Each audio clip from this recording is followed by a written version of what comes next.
पहुंच गए अमरेंगकोना। बहुत ही बढ़िया व्यू है, वाटरफॉल है ना, तो यहाँ पे नहाने वहाने का लिए बहुत ही अल्टीमेट। लेकिन हम लोग ऐसे आप लोगों को दिखाने के लिए, वीडियो बनाने के लिए आए हैं, तो ऐसे ही सोच लिया। तो अच्छा ही लगा होगा, कमेंट करना।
ये वाला देख रहे हैं ना, ये वाला बहुत ही गहरा है।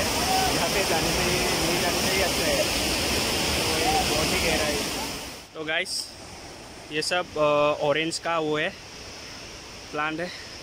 यहाँ पे ऑरेंज लगता है। अभी तो सीजन नहीं है, लेकिन अभी छोटा छोटा हो रहा है।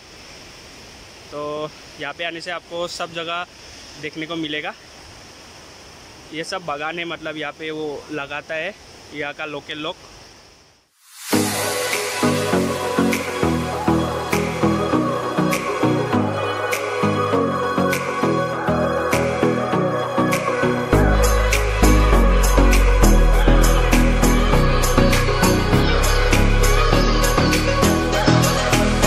तो गाइस क्लाउड देखो ना, क्या ही बढ़िया हो रखा है।